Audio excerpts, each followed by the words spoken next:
शुभ सकाळ पिला माने। आज आम अष्टम श्रेणी साहित्य बही उद्बोधन कविताटी को आज आम आवृत्ति करवा एवं कवि परिचय जानिबा। तो उद्बोधन कवितार कवि होचंदी किए गंगाधर मेहर। तांको कौन कहुए स्वभाव कवि गंगाधर मेहर। वर्तमान बरगढ़ जिलार बरपाली ठारे से जन्मग्रहण करथिले।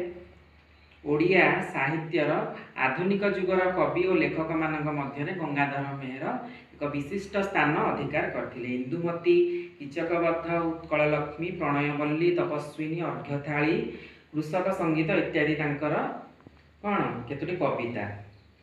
तो ये उद्बोधन कविताटी तांकर कविंकर कौन अर्घ्यथाली बोली गोटे कविता अच्छे से संकलन संगृहित होइछे। तो ये कवितार जिस्ट कौन सारांश तांको समय कौन होता ना ओडिशार जनमानस कौन से देखी जड़ता एवं उद्यमहीनता लक्ष्य करते चेष्टा कहीं करूना। जड़ अर्थ कौन आलस्य भली बसी रोचंती कौन करला मर्माहत करथिला। ओडिशार लोक माने जड़ होइकी बसी रोचंती। जड़ माने कौन माने जे चलाबुला करि पारना जड़ उद्यमहीन माने कई उद्यम करना चेष्टा करूना कौन से कर्म करने। तो से देखिकी मर्माहत होते निज भाषा देशवासी उन्नति उद्देश्य कवि कौन करते गोटे आह्वान देते कौन देशवासी मानक ओडिशार लोक मानी। तो से कविता माध्यम से प्रतिफलित होइछे।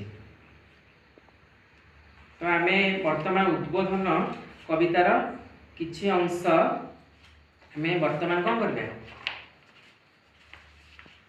आवृत्ति करबा। नवर बिकरे फुटाई कमल उत्फुल्ले उठंती विहंगम दल।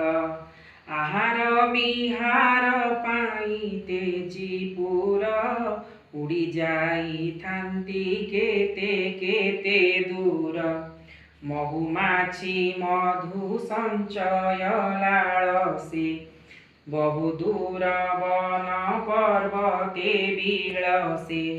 बल थाऊ केही निश्चय मौन थाई न करंती जीवन न्यून। सुत सिंह मुखे न पसे आहार श्रमे पिपीलिका पुराए भंडार। मेलिथिले पाटी सोई वृक्ष तले वृक्षच्युत फल न पड़े कबले। गज सिंह व्याघ्र देहे अछि बल तांकु बांधे नर प्रकाशी कौशल। कौशल जनक ज्ञान अटे सीना जनमी न पारे ज्ञान भाषा बिना। भाषा जोगु सीना दमी जीवगण मानव करई विश्वे राजपण। जा भाषा दुर्बल से निश्चय अधम काहि हेब आने प्रतिजोगे क्षम। उच्च भाषी लोके ताकु नीच गणी उच्च समाज रे हुअंती अग्रणी। जे नर न बुझे मान अपमान नुहई कि सेहु पशुर समान। जा भाषा दुर्बल काहि तार ज्ञान काहि तार राज दुआरे सम्मान। उच्च हेबा पाई कर जेबे आशा उच्च कर आगे निज मातृभाषा। नाही जेबे हृदय उच्च अभिलाष कर आमोदर पलंके विलास। प्रतिवेशिंकर चरण प्रहार चिन्ह श्रेणी कर वक्ष देशे हार।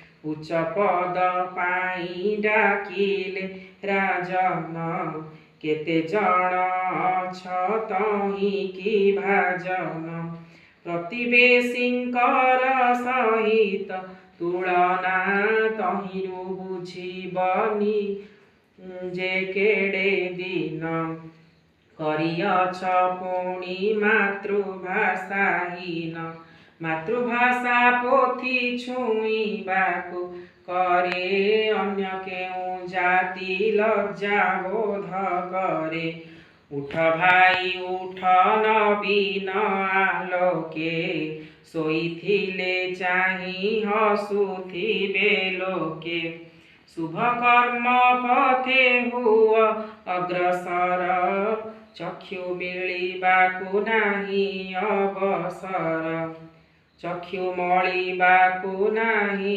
अवसर मातृभूमि मातृभाषार बदन दीप्त कर देई धन ध्यान मन शुभ पथे विभु करिबे मंगल शुभ कर्मे हेब जीवन सफल। धन्यवाद छात्र छात्री वृंद।